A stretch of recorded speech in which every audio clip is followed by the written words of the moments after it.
If you want a natural face, you need to have good skin. Don't come to my studio looking like a Nestle Crunch Bar asking for a natural face. It will not happen. I am a makeup artist. I am not a magician. Yeah, I didn't mean to cry like Let's this. get the but, like, tissue. Just Get go the off. tissue. Share some of the things that you guys are doing to create an incredible customer experience for your clients. It's crazy to me that like some makeup artists do not talk to their clients. Right. I had someone tell me once that it's not easy to teach a person customer service. It has to really be in them. Clients can tell when you skimp on the policies or when you don't even hold yourself accountable, right? Booked and busy. All right, guys. Well, welcome back to the Booked and Busy show. And we are here in Dubai, or as Taylor would like to say, Dubai. I love it. I love it. So I'm going to introduce you guys to our beautiful beauty pros who are here with us. And let me tell you guys, one of the things that we made sure we did was bring out some of the best creators and also some of the best beauty bosses in the industry. So I'm going to go ahead and let them introduce themselves. First up, we have Minx by V. I'm V, guys. I am a professional lash artist based in the DC area. Hi, everyone. I'm Kaya, go by Kaya Riley Makeup. I'm a makeup artist located in Atlanta, Georgia, and I've been a makeup artist for 8 years. amazing. Hi, my name is Jerry. I'm a makeup artist in Washington, D.C. of 10 years. My Instagram handle is Jerry the Worst and Jerry Clammed It. Yeah, I'm in D.C. My name's Taylor Mitchell. I've been a makeup artist for about the last 9 years. I started doing makeup in the South, Georgia, but now I live in Brooklyn, New York City, and we're doing great. We love it. Love it. So we are going to get into all the tea in terms of the beauty industry and giving you guys really practical tips on how to grow your business. So the first thing I want to start out with is, what is one thing that you feel has to be debunked in the beauty industry? Like one thing that you feel like people get into the industry and they don't know and you want to shed light on it. So I'll start with you, Jaren. I think people think they need a signature style as soon as they get into the industry. Like as soon as you get a clientele, people think, or at least I encounter people when I'm teaching them, like, oh yeah, I was told I need a signature style. I need something that differentiates me from other people. I think you just need to learn how to be good. Right. You need to know how to be really good at your craft. You need to perfect your craft, do it the right way, and then, learn how to critique it to make it your own, do it the traditional way, and then get into like creating a style that is your own. You don't have to go into something having a specific style. Like you just need to know the basics and how to perform. Great. You just need to know the basics. Right. Like start out small, start out, just learning and then craft it, from there. Make it your own. Yeah. What about you? I think that knowing that you need to do every single style of makeup, because makeup is such an art, and people think, oh, I have to know how to do a glitter and a cut crease and then a soft glam and a full glam and know how to do all these things. But it's like she said, if you know how to do like the basic things, know what's in style right now. What are people going to actually book you for, and get really good at that rather than trying to be a jack of all trades, be a master of one style, be a master of just knowing how to do the service, and then you can add on stuff as you go. Right, exactly. Go ahead. I always tell my clients, you get booked off of clean work, not crazy, creative work. Majority of the clientele book you off of clean, precise work that everybody can like relate to and people will enjoy seeing, Absolutely, yeah, for just sure. think about me, like no one's gonna want to see a blushy, Pink by Esther. Like her blush style is like really, I don't know what I'm trying to say, y'all. Go ahead. Stylistic makeup, like to say like more natural looking, more natural everyday, look. Yes, something that's more realistic. That people that's could more, recreate Yes. versus something that I would only be able to get if I came to sit in your chair. Yes, Right. ma'am. Yes. Yeah. So we're sitting here with 3 makeup artists and you guys know, if you want to get into the makeup industry, if you want to be, really good in your craft, you guys are saying essentially that you need to know, first of all, you said know and master one style, Absolutely. right? And then you've also mentioned the Clean soft work. glam, the clean Work is dream work. Got it. What about you, Taylor? What do you think needs to be debunked about the beauty industry? Well, first, we sitting here with 4 makeup artists because Ooh. V Oh, started as one of the yes. girls. Yes. I'm in her business. Yes. You see the face. You see it's on True. there. But I think what needs to be debunked more so than anything else is that this is fast money. You're playing a long game when it comes to makeup and artistry and things like that. And there's also a business acumen that is required because this is a business. This is not a hobby. This is not side hustle. This is a business. This is my only job. Right. So if I don't have any other income, this is my clock in, my 9 to 5, and I treat it as such. So the fact that I treat my business like a business and I run my business as if I was the CEO of Amazon or something like that, I feel like that sets me up for a better position in the long run. And if it was, fast money, if it was a hustle, it would be no need for me to take such great care of something that I created because it wasn't built to last. This is something I'm building intentionally so that it can sustain itself. Right. And and clients me, can see that. and it can sustain me and my lifestyle as I, go through life. Like I love doing makeup. I'm a makeup artist. That is my job. So and I'm clients Jeff can Bezos see to it. me. I love that. I love that because a lot of times people get into the industry, the beauty industry, and clients can tell when you are someone who doesn't really like providing service. Right. Clients can tell when you skimp on the policies or when you don't even hold yourself accountable, right? So I love that you said, like, treat yourself like you are the Jeff Bezos of the beauty industry. Of your own brand. I mean, who else is? Right.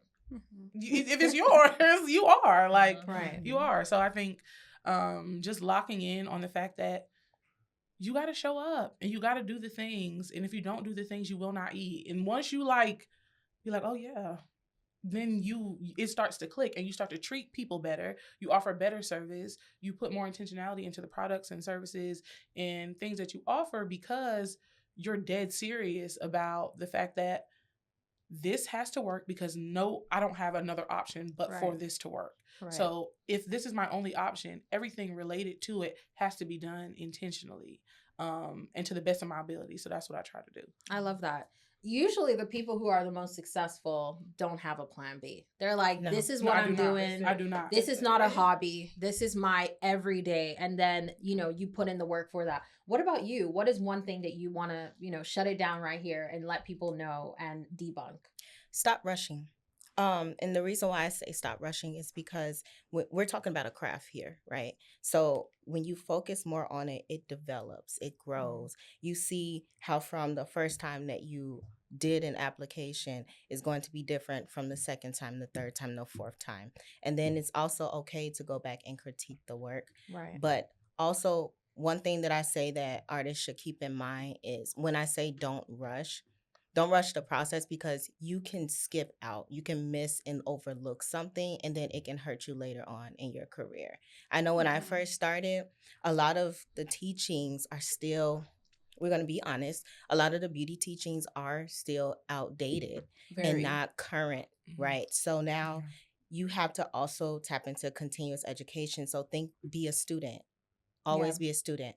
And there's a lot of people that are in the industry that don't want to be a student or think that they are the teacher and they don't have to learn anything new. They're stuck in their ways. Yeah. And I think also, social media has created a world where, a lot of people are getting into the beauty industry. And like you said, they're undercoached or they're undertaught where, before people would start in a salon or start with mentorship, right? And then they would kind of grow. So what are your thoughts on that? I need to know. Taylor, you want to go ahead? And I learned this lesson so hard. That's why I'm just like, ooh, let me say it. Because I learned this lesson so hard. When I was in Savannah, I was telling the girls, I had my own studio. So I had my own studio. I'm the rule maker. I'm the yes, the knower, et cetera, et cetera.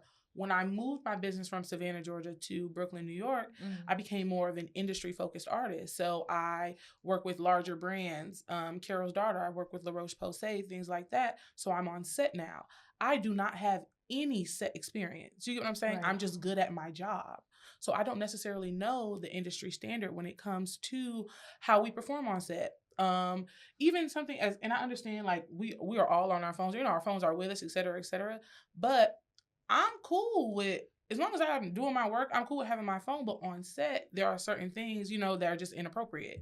You know what I'm saying? When they call for makeup, you need to be there. When people are looking for you, you need to be there. Like, certain products are just the industry standard. What does your kit look like? When they asked me for my first gig and they were like, oh, make sure you bring your set bag, your kit, your this, your that. What is a set bag? Right. And if you don't have anybody, you really genuinely do not know. So just like she says, it's okay to be a student. It's also okay it doesn't take anything from you to help somebody out. It does not take anything from you to help somebody out. And if they're willing to be a student, step into the teacher role, help them, especially because if you do not know, and when you move from such a small town like I did to a huge city, nobody's going to tell you. They're just not going to invite you back. Right. And that's not fair. That's not fair. So if you are around, I'm great at my job. I'm an amazing professional. I show up. I do what I have to do. But I can slip through the cracks over something I had no clue about. And they're just going to see that and they're going to move on, and they're never going to correct you. They're never going to do any of the things that you would expect someone who wants to see you win do. Because the thing is, if it's not you, it'll be somebody else. Right. You're so easily replaceable and things like that. And I came from a small town where I was the best makeup artist in my city. So now moving here, when I can literally reach out my hand and hit 3 more makeup artists, you have to stay on your P's and Q's. So if you see, like, it's clear that she's, tell her. Just tell her. Right. Tell her. Help I love that. I love that that. etiquette. Yeah. Etiquette is so important. It's so important. In every aspect of life. I have a mentor. Okay. I was just going to say, I feel like in this industry, you really do need help. Like, you need a mentor. You need someone to help pull you up. I had a close friend who was a hairstylist who would help me. She would give me ideas. She would tell me, hey, don't do that. Don't address your clients negatively. Don't do certain things. So that she was a help to me before I even really knew what a mentor was. And I think now, like you said, people are just jumping into the beauty industry, getting a suite. They don't really have any direction. A lot in the past, it was the salon culture. Like, you had a hairstylist, hairstylists were next to each other that would help the next person, teach each other tips and tricks, and just, how to run their business. But now we're just jumping into suites and stuff. But I do feel like we do need to bring back that community, bring back helping each other without paying for a expensive mentorship per se. Sometimes you just help people with the smaller things. I think that's definitely needed in the industry, and I'm happy that Readyhubb really brought us all together because we've been talking about community. I'm learning so much. Yeah. Oh wait, I'm learning so much. So much. Can I add something? It just hit me. You had said something that made this come to mind. Customer experience. Right. That is not a priority coming into this business, and clients always talk about their experiences, and now they're even more vocal about it online. They will not be afraid to share. And they are not. They're not. So I think that I had someone tell me once that it's not easy to teach a person customer service. It has to really be in them. It stems from kindness. Yes, Customer it service does. stems from kindness. And if you're not a naturally kind person, it's very hard for you to be of service to someone else. Right. Exactly. Yeah. It's customer service is selfless at the end of the day. And I think, when we talk about service in the beauty industry, sometimes that aspect, like you said, we've talked about, people wanting the fast money, right? And sometimes you being in it for the long haul. A career. Exactly. Yeah. And as a career, you start to skimp out on the things that give people a good service experience. So I want you guys to share some of the things, Jaren, you can go first. Share some of the things that you guys are doing to create an incredible customer experience for your clients. I feel like an incredible customer experience comes with clarity. So, like, it doesn't start with me being kind. It starts with me thinking how my client works before I even meet my client. A lot of clients don't read. I don't read when I book people. So I say the same thing over and over every time. When they go to book me, my policies are there. When they get the confirmation email, my policies are there. When it's the day of their appointment, they get another confirmation of my policies again. And so when they meet me, they already know what's up. They already know what's going to go on. And it makes them feel even more like they're coming into a professional environment where I am on my P's and Q's about it, because I keep on saying the same thing over and over again. And then with my client, I don't know if y'all do it, but like I give them touch-up kits, baby touch-up kits. Because clients will They just be doing stuff with their makeup. They just be doing whatever with their makeup. They be doing stuff. Yeah, they just as soon be as you doing leave the stuff. house, why'd you run through a brick wall? What happened? As soon as they send me a picture, Oh, the lip is off. The lip is off. What did you do? What did you do? Because that doesn't happen. What happened? That doesn't happen. And so, like, the touch-up kit is why, when you were talking about customer service and that retention of my customers coming back, I've been a makeup artist for 10 years. I have clients that have been coming to me 8 years straight, always come to me. There's nobody else in their mind to come to because they like the experience with me. I always make sure, even, when clients come in and they're in a bad mood too, you can feel that, right? Mm-hmm. I don't try to feed into that. I try to de-escalate and still keep with the same nice tone and keep to the same. I have a script because I'm real shy. I'm real shy. So I have a script when I ask my clients like, oh, what are you doing today? Where's the makeup going? What's happening? Just talking them through their day, like reminding them that they have to get in and out with me. Like, so, yeah. I like that because, not everyone who gets into the beauty industry has like a big personality, right? No. So that script is a T. I'm very shy. It's what you do. I'm Right. good at what I'm doing, and I'm good Yeah. at thinking about my clients before they come in. I've been saying it throughout this entire trip. Clients are inherently selfish, not in a bad way. Yeah. Everybody is selfish.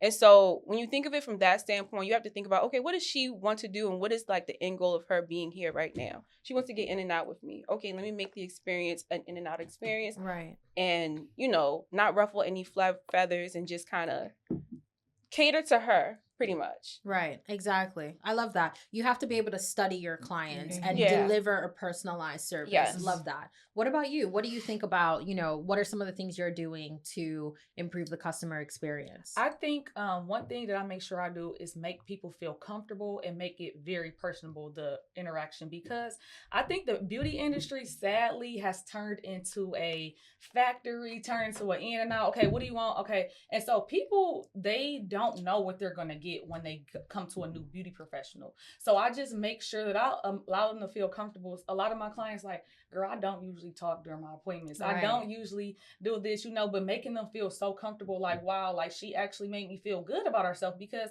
a lot of us are moms, our wives, are different things. We don't get that chance to just make ourselves feel beautiful, so just making them just feel like this is somebody I want to come back to. And I think the beauty industry as a whole needs to make that whole customer experience just more comfortable. Like, okay, yeah, this is my homegirl. Right. Because that's what it was in the back in the day. It used to be. It I used to was. love It used to be a getting, homegrown experience. Yeah. exactly. Yeah. It used to be a one-on-one. Like I think back to my makeup artist from when I was, in New York, and I think back to like, we had each other's numbers. I used to be like, we used to talk. I used to be telling her about my boy troubles, Everything. But nowadays it Right. kind of feels so like, personal. I don't know Yeah. you don't know what you're gonna get. Yeah, exactly. Yeah. I can say that one thing that is different is with social media now. Correct. You can see it Yeah. first Yeah. before. And I've even asked my watchers or followers online, I've said, like, are you a person that can just go to somebody for the first time and feel comfortable? And they're like,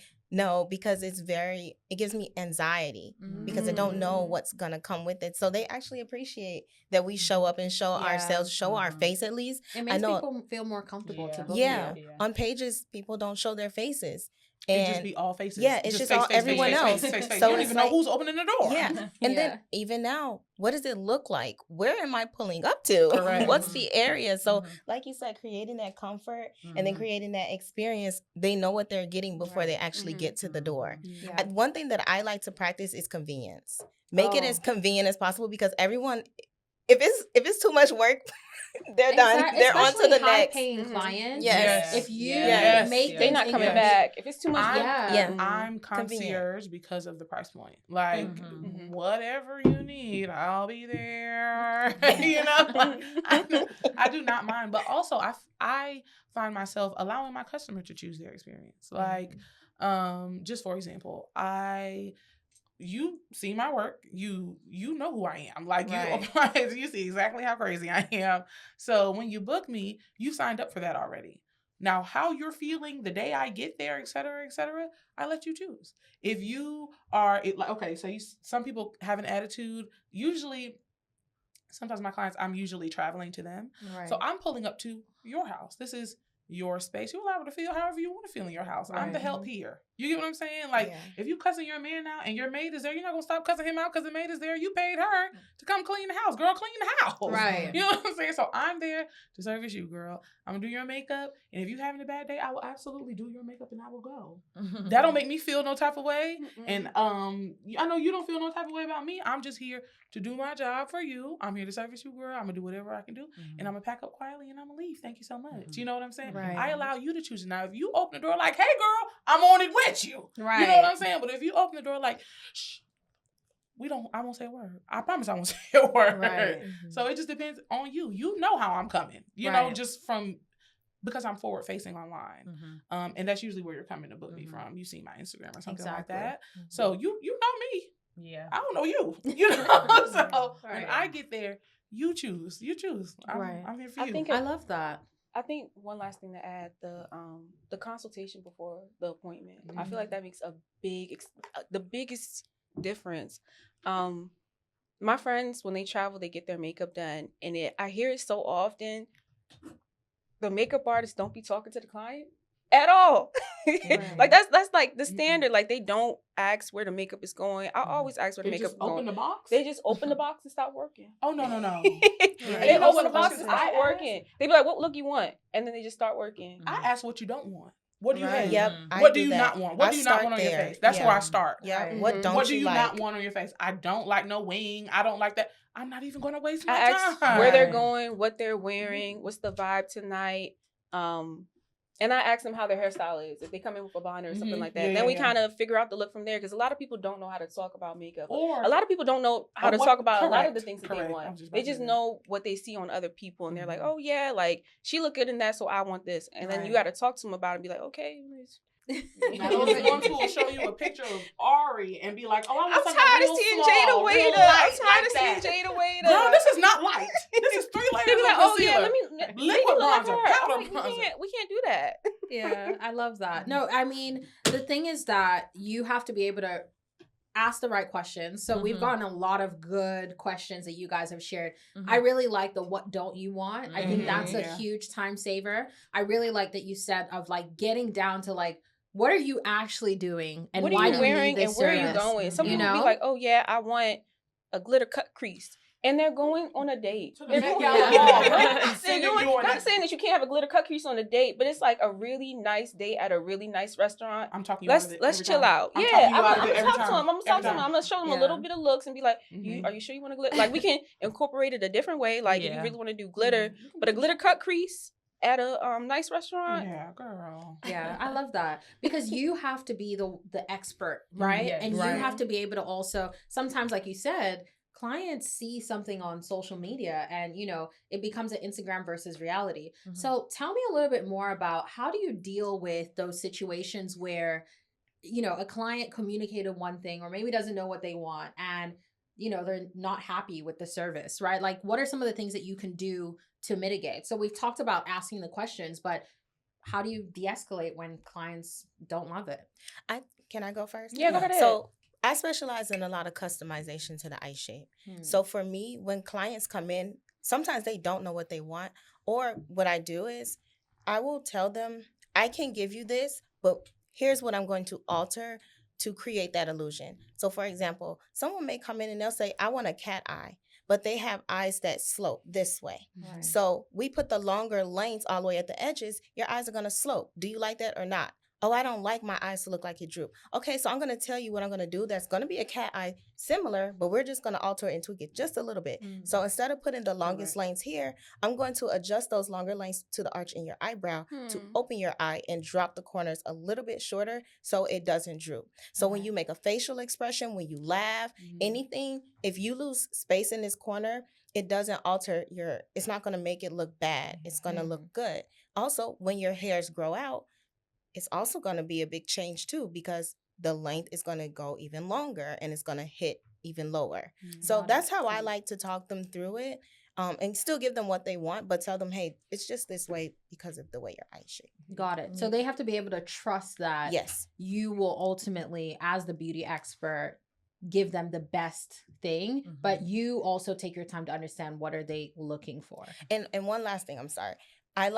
We always talk about AI now these days. And I think that technology is advancing so much. So we can create digital lash maps now. So I leverage that a lot with my consultations, so they can see it before I even do it. Love that. Yeah. Can't wait to send you see. Okay. I know. Yeah. I want to book everybody here. You in DC now. I asked Ooh-wee. her, I said, girl, you got And some it's not lashes far here from because me. she is good. Yeah. Right. But, oh, go ahead. Yeah, you can tell when someone like really takes time with their craft.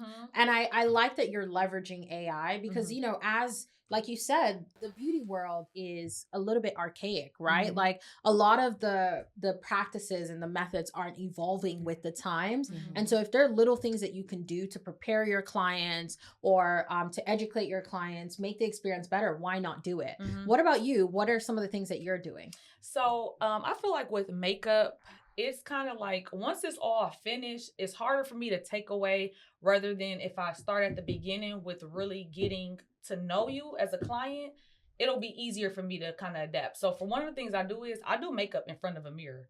I don't want to ever like turn my client around. They like, oh my God, you know, like, because at the end, it's a full thing, so it's harder for me to tone it down or whatever. So I do it in front of the mirror so that you can tell me right there, okay, no, this is too much blush. Can we tone down the eyebrows or just whatever? So I'm like, yeah, you know, like I don't take it the type of way or anything. But I think the main thing is really getting to know your client during that service. If you see a girl, sometimes they'll have like their natural hair or natural classic lashes or something like that. You can kind of get a feel for, okay, she likes a classic or a softer look, a more natural makeup look. She don't want a full coverage beat, you know, and she will more than likely tell me that, like, I don't like a lot of makeup, or I will, you know. So you can kind of like get to know your client a little bit, ask those questions, but as you're talking to them throughout the appointment, when you're doing that consultation in the beginning, you kind of get a feel for the client to see like, okay, they do or they don't want this and that. And also, like I said, letting them see the whole process so you can tell me, I think that can we turn the blush down? Absolutely. Right. Yeah. I feel like sometimes that end result is sometimes unavoidable. I mean, that the clients being mad at the results sometimes is unavoidable. And I wanted to talk to that angle because I feel like after the consultation, after I use my eyes to like kind of read who I'm in front of and try to figure out like, okay, if she likes this type of makeup. Some people like the idea of makeup, but they do not like makeup on themselves. Correct. Like, I've talked to so many clients, they'd be like, yeah, I don't like it when it looks like I have on makeup. Like when I wipe my face, I don't want makeup to come off. What does that even mean? Right. What does that even makeup mean? on your face. And then they'll come in, I don't want like drag makeup. But really, they just don't like a lot of contour. And then when I do the contour, they don't know what contour is. So they just be like, oh, I don't like the contour. And it's like the end of the appointment. I can't, like you said, you can't take it off. Yeah. So when that usually happens, I try, like I said, I just have to be really good at my consultation in the beginning. Yeah. And so at the end of the appointment, if there's some clients won't, I don't know about y'all, but I've never had a client outrightly tell me, I don't like my makeup. No. I don't think they'll ever say it to your face. But you can just feel them out. You can kind of feel like if they're not excited when I give them the mirror, if they're not smiling, at least like approving of it when I give them the mirror, I always ask them like, is there anything you want to change? Anything you want more or less of?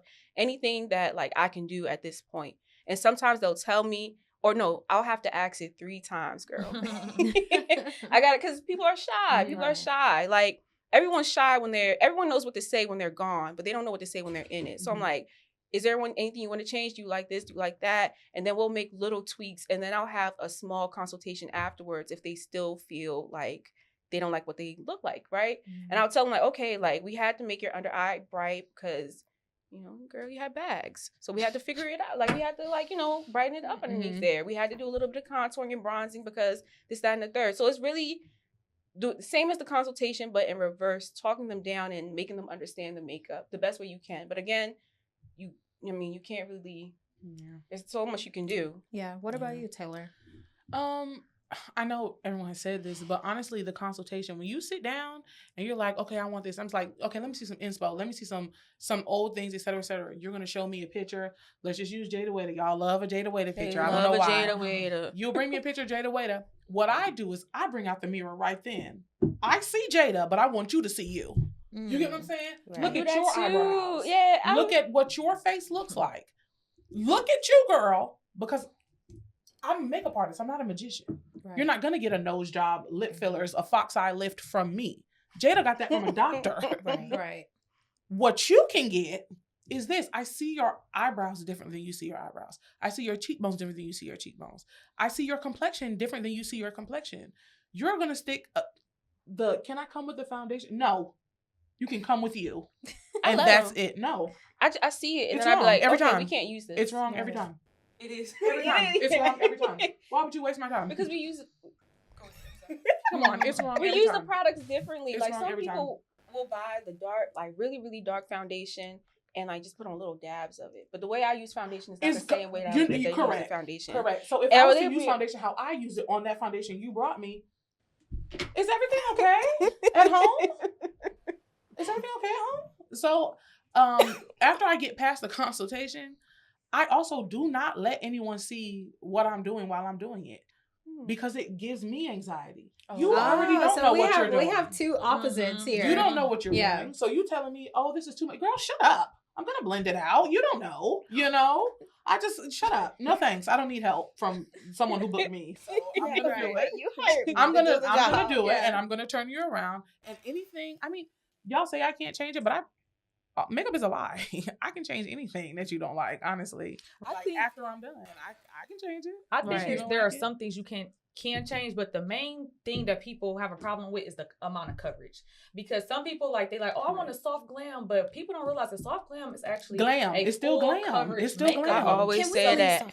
Don't say it no more. Stop saying soft glam. Let me finish. Like a lot of people, they're like, oh, I want a soft glam, but it's about the coverage. So you can't kind of dab it in, but for the most part, if I'm using a NARS Radiant Long Wear Foundation, baby, and I'm using a lot, it's gonna be a lot of foundation. I always ask people. So I want you to know. Have you seen my page? It's a full thing. It's a I always ask coverage people look, that. so. As soon as they say, oh, I don't want a lot of makeup, I just want a soft glam, just something soft. I just want soft. They keep saying soft. I always ask them, have you seen my page? So this is gonna be a full glam appointment. We're doing a full face of makeup. What do you not want? It has to go back to the initial consultation, which is again going right back to what I said. It's crazy to me that some makeup artists do not talk to their clients. Right. They don't ask them where the makeup is going. And everyone's natural is different. Her natural can be different from my natural. So what you're used to going to her in New York and you come to me, you like, wait, this too natural. So you have to really know a little bit. You have to get to know that client. What do you want? Right. So one of the ways that you can actually gather information about your clients is using the custom forms feature on Readyhubb. Yes. So you can actually create questions. You can even add a photo field if they want to upload references. You can ask them questions. So, what does a soft glam mean to you? What kind of style do you want? And so you're able to gather those questions before they arrive. So make sure you download the Readyhubb app. I love Readyhubb. But we don't need those things. Though, in our seriously, and what other platforms do not have that Readyhubb does is the picture upload, because you can say, could you upload a reference picture or an old face of your own? Just let me see what we're working with, girl. Right. Exactly. So I wanted to add that natural. I shared this with Jerry the other day that natural techniques, it requires so much more work than non-natural techniques. So, first of all, with natural techniques, you have so much more that you have to consider because they don't want it to look fake, right? So the technique is different. But when you're not doing natural work, you can have free form for it, because they're not going to be able to see the difference. So with a lot of eyelashes, the girls say they call them the butterfly or caterpillar lashes. Okay, so let's say caterpillar lashes just for the sake of today. For caterpillar lashes, it's just like free form. You just put the hairs anywhere. It doesn't matter. But underneath, when an expert gets there and they look at it, it's messy. It's a huge mess. And there can cause a lot of damage. Natural designs, you really have to work with different hair lengths. You have to work with different curl patterns. And then you also have to consider their hair lengths, the weight, can their hair even handle it? And then you're also creating a style. And sometimes people come with strip styles for recreational purposes. So it's like doing natural work, the technique, and you have to take your time. Yeah, it's a lot of work. If you want a natural face, you need to have good skin. Don't come to my studio looking like a Nestle Crunch Bar, asking for a natural face. It will not happen. Because guess what? I am a makeup artist. I am not a magician, nor am I a dermatologist, which is probably who you should book next. One thing I learned recently, I started working on set. And I specialize in glam makeup. I learned on set. We talked about having mentors. I never had a mentor. I took maybe 2 or 3 online classes, and then I took 1 in-person class with Shirley Beats on Instagram. I love her. Shirley. You know the makeup Shirley. artist I was talking about back in the day? We love Shirley. That was Shirley. You follow Yeah. Hey, Shirley. Hey, Shirley. The girls love you, Shirley. She told me congratulations. Oh, yeah. But Shirley and Melissa, you know Melissa? Though I feel like those are the New York York, like, Olivia song. you know. That was my girl. God. Olivia I was love the them nastiest girl. Olivia song, she stopped doing makeup. I know Got who you're married. talking about though. she's I with love Ari. them girls. That's how I originally learned. But anyway, that's full glam. That's what I was taught. That's what I know how to do. You can speak to, like, you know, doing makeup on set, completely different. So I went into that. They hired me. Long story short, I got hired to do 3 faces. They all had amazing skin, extremely good skin, beautiful models, real models, y'all. So I went to do the makeup, and I thought I was doing full glam. Until someone like tapped me on my shoulder, was like, "Hey, we need you to be done in 30 minutes." Yeah. You sat for a full glam before. It's not 30 minutes, it's an hour. And so that's when, like, I tried to hurry up, but I just didn't know how. Like, that's a completely different beast. And to speak to what you said about, like, it takes precision. Yeah. It takes precision to know how to do things more natural, like more knowing people's bone structures, knowing what looks good and what doesn't look good, what you need to a little bit on, a little bit off, like. And yeah, girl, like, I'm telling you, I'm learning as I go. Awesome. So I'm going to ask you guys one last question before we wrap up. Okay.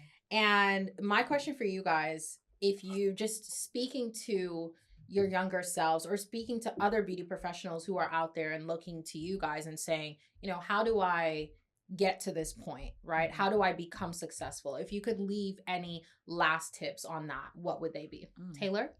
To my younger self, first of all, I would tell her, you are exactly who you think you are, girl. Oh, you are exactly who you think you are. You are not a liar. You are exactly who you think you are.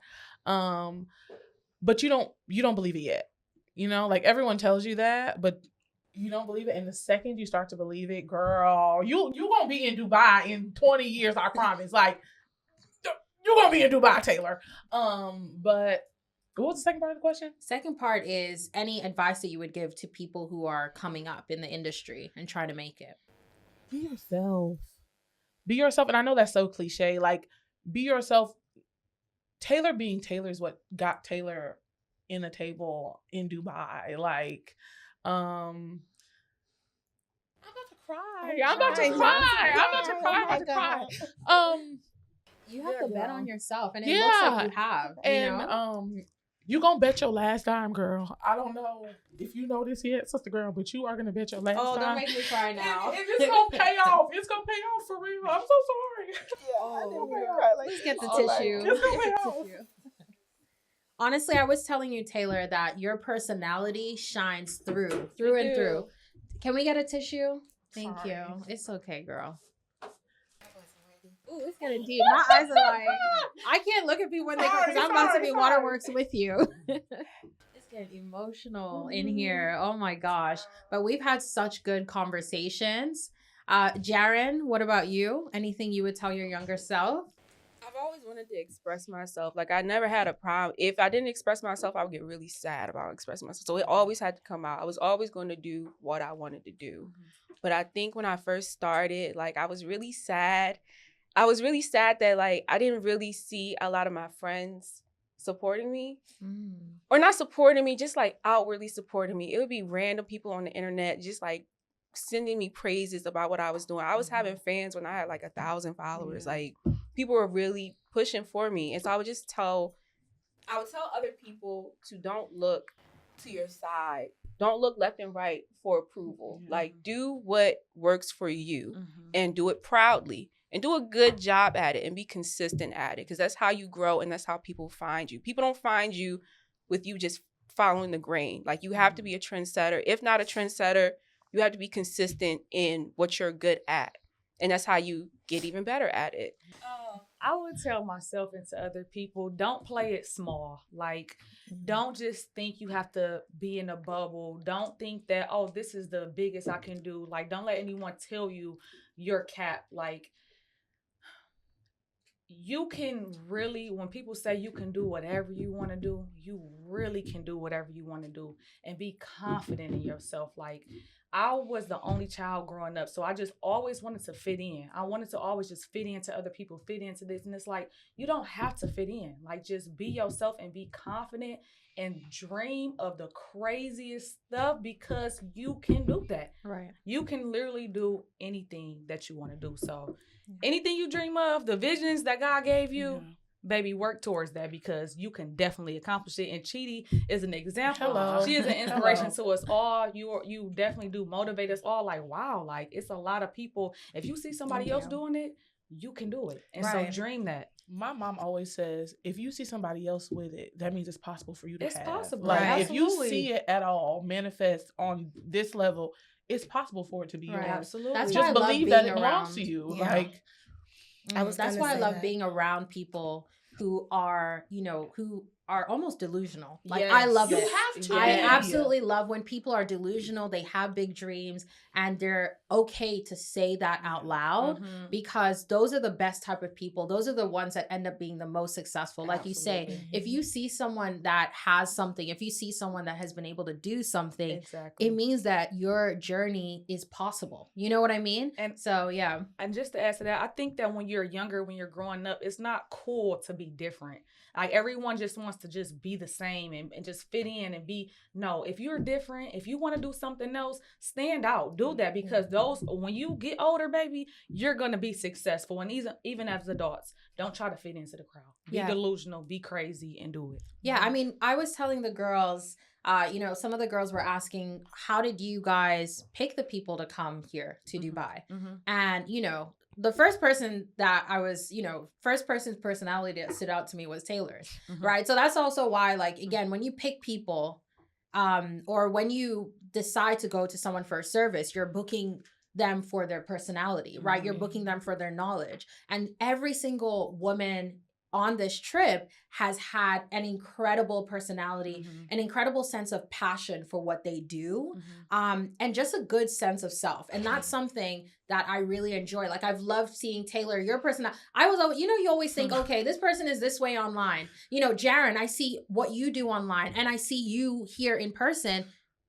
Like, there's no like, oh, is it going to be this or on or off? Same for you guys. Like, the conversations, the depth, it's so interesting to see. So you really have to completely show up as yourself. And every single woman sitting here absolutely 100% has done that. Like, there's no discrepancy between what you guys are seeing online versus what is here in front of me. So last but not the least, what about you? I would say believe in yourself.